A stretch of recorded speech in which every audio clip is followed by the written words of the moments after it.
ಕರ್ನಾಟಕ ಸಂಭ್ರಮ 50ರ ಅಂಗವಾಗಿ ರಾಜ್ಯಾದ್ಯಂತ ಸಂಚರಿಸುತ್ತಿರುವ ಕರ್ನಾಟಕ ಜ್ಯೋತಿ ರಥಯಾತ್ರೆಯು ರಾಣೆಬೆನ್ನೂರು ತಾಲೂಕಿನಿಂದ ಹರಿಹರ ನಗರದ ರಾಘವೇಂದ್ರ ಮಠದ ಹತ್ತಿರ ಮಾನ್ಯ ತಹಶೀಲ್ದಾರ್ ಗುರು ಬಸವರಾಜ್ ಅವರು ರಥವನ್ನು ಅದ್ದೂರಿಯಾಗಿ ಕಲಾ ತಂಡಗಳೊಂದಿಗೆ ಬರಮಾಡಿಕೊಂಡರು. ಹರಿಹರ ನಗರದ ಪ್ರಮುಖ ರಸ್ತೆಗಳಲ್ಲಿ ಸಂಚರಿಸಿ ಹರಿಹರ ತಾಲೂಕಿನಿಂದ ಬೀಳ್ಕೊಡಲಾಯಿತು. ಈ ಸಂದರ್ಭದಲ್ಲಿ ಕನ್ನಡ ಮತ್ತು ಸಂಸ್ಕೃತಿ ಇಲಾಖೆ ನಿರ್ದೇಶಕರು, ತಾಲೂಕು ಪಂಚಾಯತ್ ಕಾರ್ಯನಿರ್ವಹಣಾಧಿಕಾರಿ ರಾಮಕೃಷ್ಣಪ್ಪ, ಪೌರಾಯುಕ್ತರಾದ ಐಗೂರು ಬಸವರಾಜ್, ತಾಲೂಕು ಆರೋಗ್ಯ ಅಧಿಕಾರಿ ಅಬ್ದುಲ್ ಖಾದರ್, ಮಹಿಳಾ ಮತ್ತು ಮಕ್ಕಳ ಕಲ್ಯಾಣ ಇಲಾಖೆ ಅಧಿಕಾರಿ ಪೂರ್ಣಿಮಾ ಹಾಗೂ ಕರುನಾಡ ಕದಂಬ ರಕ್ಷಣಾ ವೇದಿಕೆ ರಾಜ್ಯಾಧ್ಯಕ್ಷರಾದ ಸುಧಾಕರ್ ಹಾಗೂ ಹರಿಹರ ತಾಲೂಕು ಮಟ್ಟದ ಎಲ್ಲಾ ಅಧಿಕಾರಿಗಳು, ಸಿಬ್ಬಂದಿ ವರ್ಗದವರು, ಶಾಲಾ ಮಕ್ಕಳು ಉಪಸ್ಥಿತರಿದ್ದರು. ವರದಿ ಯಮನೂರ್, ಸ್ಮಾರ್ಟ್ ನ್ಯೂಸ್ ಕನ್ನಡ, ಹರಿಹರ. ಸಂಭ್ರಮಾಚರಣೆ ರಥೋತ್ಸವವನ್ನು ನಾವು ಎದುರುಗೊಂಡಿದ್ದೀವಿ. ಆ ಒಂದು ಕಾರ್ಯಕ್ರಮವನ್ನು ಎಲ್ಲ ತಾಲೂಕು ಮಟ್ಟದ ಅಧಿಕಾರಿಗಳು, ನಮ್ಮ ಆರಕ್ಷಕ ಇಲಾಖೆಯವರು ಮತ್ತು ನಮ್ಮ ಎಲ್ಲ ಗ್ರಾಮಸ್ಥರು ಮತ್ತು ನಾಗರಿಕರು, ಹಾಗೆಯೇ ಕನ್ನಡ ಪರ ಸಂಘಟನೆ ಎಲ್ಲ ನೇತಾರರು ಕೂಡ ಭಾಗವಹಿಸಿದ್ದಾರೆ. ಮುಖ್ಯವಾಗಿ ಮಕ್ಕಳು ಕೂಡ ಭಾಗವಹಿಸಿದ್ದಾರೆ. ಶಾಲಾ ಮಕ್ಕಳು ಕೂಡ ಭಾಗವಹಿಸಿ ನಮ್ಮ ಕನ್ನಡ ಏನು ಉತ್ಸಾಹ ಇದೆ ಅಲ್ಲ, ಆ ಚಿಲುಮೆಯನ್ನು ನಾವು ಇನ್ನಷ್ಟು ಜಾಸ್ತಿ ಮಾಡಿದ್ದೇವೆ. ಆಮೇಲೆ ಕರ್ನಾಟಕ ಸಂಭ್ರಮ ಆಚರಣೆಯ ಸಲುವಾಗಿ ಈ ಒಂದು ಕನ್ನಡ ಜ್ಯೋತಿಯನ್ನು ಇಡೀ ಕರ್ನಾಟಕ ನಾಡಿನಾದ್ಯಂತ ಸಂಚರಿಸಿ ಕನ್ನಡ ಜಾಗೃತಿಯನ್ನು ಮತ್ತು ಕನ್ನಡ ಮನಸ್ಸುಗಳನ್ನು ಒಂದುಗೂಡಿಸಲಿಕ್ಕೆ ಸರ್ಕಾರದ ಒಂದು ಅವಿರತವಾಗಿರ್ತಕ್ಕಂಥ ಒಂದು ಶ್ರಮ. ಈ ಒಂದು ಕನ್ನಡ ರಥವನ್ನು ನಾವು ಕನ್ನಡ ಜ್ಯೋತಿಯನ್ನು ಈ ಮೂಲಕ ನಾವು ನಾಡಿನಾದ್ಯಂತ ಸಂಚರಿಸ್ತಾ ಇದೆ. ಇವತ್ತು ರಾಣೆಬೆನ್ನೂರು ತಾಲೂಕಿನಿಂದ ನಮ್ಮ ಹರಿಹರ ತಾಲೂಕಿಗೆ ಆಗಮಿಸಿದೆ.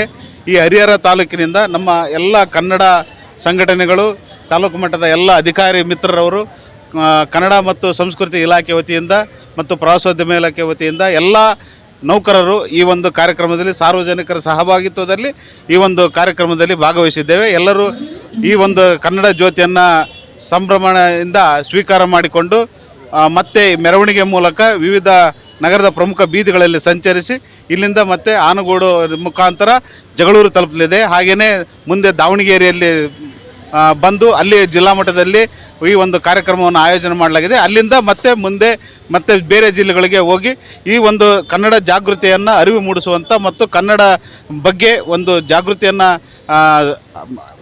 ಮೂಡಲಿಕ್ಕೋಸ್ಕರ ಈ ಒಂದು ಕಾರ್ಯಕ್ರಮವನ್ನು ಸರ್ಕಾರ ವತಿಯಿಂದ ಆಯೋಜಿಸಲಾಗಿದೆ. ಅದಕ್ಕೆ ಎಲ್ಲರೂ ಕನ್ನಡ ಮನಸ್ಸುಗಳು ಎಲ್ಲವೂ ಒಂದಾಗಿ ಇವತ್ತು ಕಾರ್ಯಕ್ರಮಕ್ಕೆ ಆಗಮಿಸಿದ್ದಾರೆ. ಎಲ್ಲರಿಗೂ ತಮ್ಮೆಲ್ಲರ ಮೂಲಕ ಈ ಮೂಲಕ ನಮ್ಮೆಲ್ಲ ತಾಲೂಕು ಮಟ್ಟದ ಅಧಿಕಾರಿಗಳ ಮೂಲಕ ತಮಗೆ ಹೃತ್ಪೂರ್ವಕವಾದ ಧನ್ಯವಾದಗಳನ್ನು ಅರ್ಪಿಸ್ತೇನೆ. ನಮಸ್ಕಾರ. ಸುವರ್ಣ ಕರ್ನಾಟಕ 50ರ ಪ್ರಯುಕ್ತ ಸನ್ಮಾನ್ಯ ಮುಖ್ಯಮಂತ್ರಿಯವರು ಈ ಒಂದು ರಥಯಾತ್ರೆಗೆ ಚಾಲನೆ ನೀಡಿದರು. ಎಲ್ಲ ಜಿಲ್ಲೆಗಳನ್ನು, ಉತ್ತರ ಕರ್ನಾಟಕದ ಎಲ್ಲ ಜಿಲ್ಲೆಗಳಲ್ಲಿ ಸಂಚರಿಸಿ ಇದೀಗ ನಮ್ಮ ದಾವಣಗೆರೆ ಜಿಲ್ಲೆಗೆ ಆಗಮಿಸಿದೆ.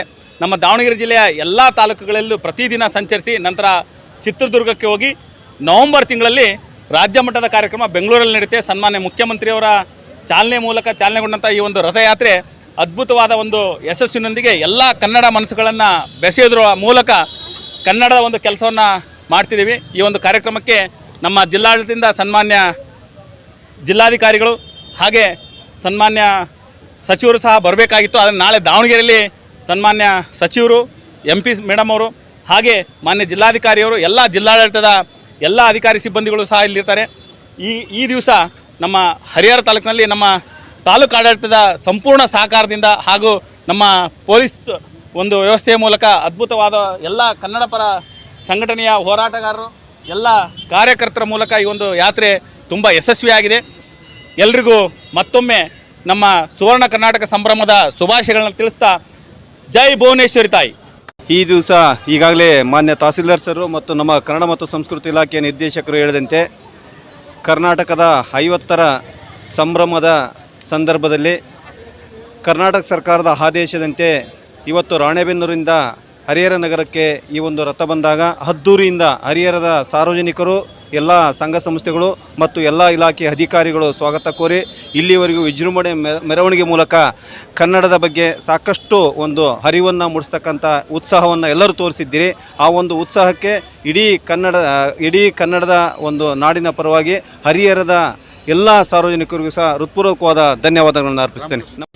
ಭಾರತ ಮಾತೆ ತಾಯಿ ಭುವನೇಶ್ವರಿ ಪಾದಗಳಲ್ಲಿ ನಮಸ್ಕರಿಸುತ್ತಾ ಮೊದಲನೇದಾಗಿ ಈ ನಾಡು ಕಂಡಂಥ ಯಾವುದೇ ಸರ್ಕಾರ ಬರಲಿ, ಇವತ್ತು ನಾಡಿನ ಹಿರಿಮೆ ಮತ್ತು ನಾಡಿನ ಬಗ್ಗೆ ಕಾಳಜಿ ವಹಿಸುವಂಥ ಯಾವುದೇ ಸರ್ಕಾರ ಆಗಲಿ, ಆ ಸರ್ಕಾರ ಒಂದು ಇವತ್ತು ಅರಿವು ಮೂಡಿಸುವ ಕಾರ್ಯಕ್ರಮಕ್ಕೆ ಚಾಲನೆ ಕೊಟ್ಟಿದೆ. ಮೊದಲನೇದಾಗಿ ನಾನೊಬ್ಬ ಕನ್ನಡ ಪರ ಸೇವಕನಾಗಿ ಈ ರಾಜ್ಯದ ಮುಖ್ಯಮಂತ್ರಿಗಳಿಗೆ ಮೊದಲನೇ ಬಾರಿಗೆ ಅವ್ರಿಗೆ ಅಭಿನಂದನೆ ಸಲ್ಲಿಸ್ತೇನೆ. ಜೊತೆಗೆ ಈ ಒಂದು ರಥಯಾತ್ರೆ ಹೊಟ್ಟಿದೆಯಲ್ಲ, ಈ ರಥಯಾತ್ರೆಗೆ ಕನ್ನಡದ ಮನಸ್ಸುಗಳನ್ನ ಒಗ್ಗೂಡೋಕ್ಕೆ ಮತ್ತು ಕನ್ನಡ ನಾಡು ನುಡಿಗೆ ಸೇವಿಸಿದಂಥ ಎಲ್ಲ ಹಿರಿಯರಿಗೆ ಮತ್ತು ಕನ್ನಡದ ಮನಸ್ಸುಗಳಿಗೆ ಏನು ಅವರು ಶ್ರಮದ ಇದರಿಂದ ಇವತ್ತು ಈ ನಾಡನ್ನು ಸಮೃದ್ಧಿ ಕಂಡಿದ್ದೇವೆ. ಈ ಒಂದು ನಾಡಿನ ರಥವನ್ನು ರಾಜ್ಯಾದ್ಯಂತ ಕನ್ನಡದ ಮನಸ್ಸುಗಳು ಒಕ್ಕೂಡಿಗೆಲ್ಲ ಸಹಕಾರ ಕೊಡೋದ್ರ ಜೊತೆಗೆ ಈ ಒಂದು ರಥಯಾತ್ರೆ ಯಶಸ್ವಿಗೊಳ್ಳಲಿ ಅಂತ ನಾನು ಮನವಿ ಮಾಡ್ಕೊಳ್ತೀನಿ. ಕನ್ನಡದ ಸುವರ್ಣ ರಥೋತ್ಸವವು ಈ ದಿನ ನಮ್ಮ ಕರ್ನಾಟಕದ ದಾವಣಗೆರೆ ಜಿಲ್ಲೆಯ ಪಶ್ಚಿಮದ ಹೆಬ್ಬಾಗಿಲು ಎಂದೇ ಹೆಸರಾಗಿರ್ತಕ್ಕಂಥ ಹರಿಹರ ನಗರಕ್ಕೆ ಆಗಮಿಸಿದೆ. ಇದನ್ನು ಕನ್ನಡ ಪರ ಸಂಘಟನೆಗಳು ಹಾಗೂ ಜಿಲ್ಲಾಡಳಿತ ಹಾಗೂ ತಾಲೂಕಾಡಳಿತದ ವತಿಯಿಂದ ಎಲ್ಲ ಅಧಿಕಾರಿ ವರ್ಗದವರು ಅತ್ಯಂತ ಸಂಭ್ರಮದಿಂದ ಸ್ವಾಗತವನ್ನು ಮಾಡಿದ್ದೀವಿ.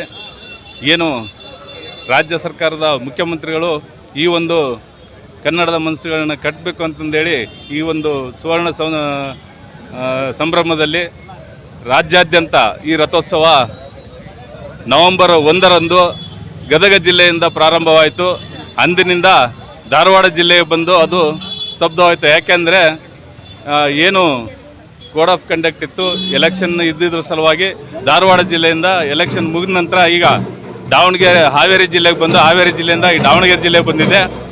ಇದು ಯಶಸ್ವಿ ಆಗಲಿ. ಈ ಕಾರ್ಯಕ್ರಮದಲ್ಲಿ ಭಾಗವಹಿಸಿರ್ತಕ್ಕಂಥ ಎಲ್ಲ ಕನ್ನಡ ಪರ ಸಂಘಟನೆಗಳಿಗೂ, ಸಾರ್ವಜನಿಕರಿಗೂ, ಕನ್ನಡದ ಅಭಿಮಾನಿಗಳಿಗೂ ಎಲ್ಲರಿಗೂ ತುಂಬು ಹೃದಯದ ಅಭಿನಂದನೆ.